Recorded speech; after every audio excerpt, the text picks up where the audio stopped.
Donc les aléas du direct, du coup. Alors, du coup, Lénia Major, déjà merci d'être venu. Avec grand plaisir, je suis très honorée d'être la marraine de la manifestation de cette année. Très honorée que vous ayez accepté. Donc vous êtes auteur, Oui. En l'occurrence d'un livre dont on parlera juste après, Oui. Caballero. Aujourd'hui, vous avez accepté, d'ailleurs vous avez accepté très rapidement Quasiment de venir aussitôt. aujourd'hui. Quasiment aussitôt, c'est exactement ça. Oui, bien Qu'est-ce sûr. qui vous a poussé à nous dire du coup un grand oui? Parce que vraiment la cause et de la souffrance animale et des galgos en particulier me touche particulièrement. Donc pour moi c'était une évidence. D'être présente. Ah, c'était une évidence. Si je pouvais venir, je venais. Sans C'était hésitation. Sans hésitation, évidemment. En plus qu'à la fin du livre, je cite le CREL, donc c'est une association pour laquelle j'essaie de m'engager dans mes tout petits moyens. Donc c'était obligatoirement oui. Et votre Obligatoirement. présence nous est déjà précieuse. D'ailleurs, vous parlez de votre livre donc de Caballero. Caballero, vous avez dedans expliqué, par une belle histoire, la condition des galgos. Est-ce que vous pouvez nous expliquer à peu près l'histoire pour ceux qui ne connaissent pas le livre? Alors, c'est l'histoire d'un ado dont les parents sont espagnols et qui se met à faire un petit peu n'importe quoi au collège, qui termine en coma éthylique pour s'intégrer dans la classe. Et les parents décident de le sortir de là, de l'envoyer pendant 15 jours chez un cousin en Espagne, où il croit qu'il va se la couler douce, parce qu'il croit que le cousin est éleveur de chiens. Sauf que quand il arrive de nuit, il ne se rend pas compte, mais le matin, il se rend vite compte de la réalité, il est tout de suite plongé dans le bain. Lui qui au départ n'aime pas les chiens est mis avec les bénévoles, il doit s'occuper des chiens, il doit faire toutes les tâches.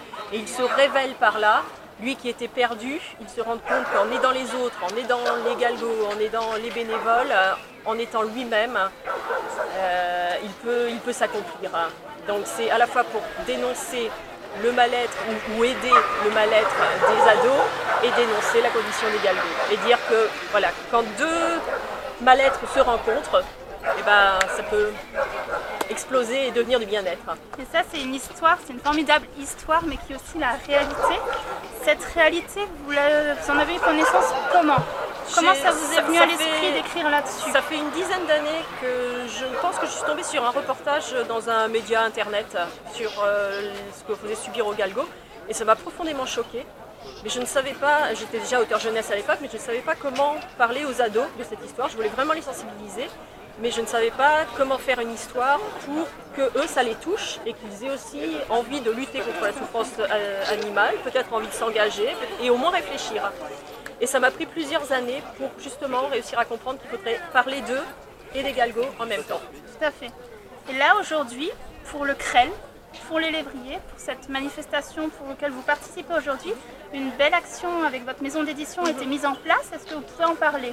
Alors pour cette journée, l'éditeur, qui est Samir Éditeur et moi-même, on abandonne tous nos droits sur le roman et on reverse, même un peu plus que nos droits sur le roman, on reverse 5 € par livre. Ce soir, quand je partirai, je reverserai 5 € par livre vendu sur les 13 € que coûte habituellement le roman à l'association du CREL.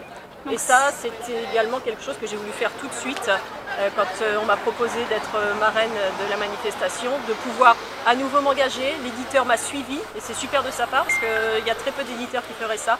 Donc l'éditeur a dit vas-y on fonce. Donc c'est une pierre à l'édifice que vous apportez. Complètement, c'était obligatoire. C'est du coup un livre qu'on retrouve aujourd'hui sous le stand du CREL, place de la République, Voilà. et qui est du coup à l'achat Oui. avec les 5 € reversés au CREL toute la journée. Donc Voilà. c'est vraiment un beau geste Oui. et on compte du coup sur un maximum de ventes. Absolument.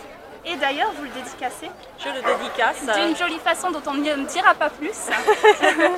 Et on attend du coup beaucoup de ventes. Eh ben, j'espère parce que plus il y aura de ventes, plus il y aura d'argent pour l'association. Donc ce serait vraiment top. Et encore une fois, merci d'être venu avec nous. Merci à vous pour tout ce que vous faites. Bravo à vous.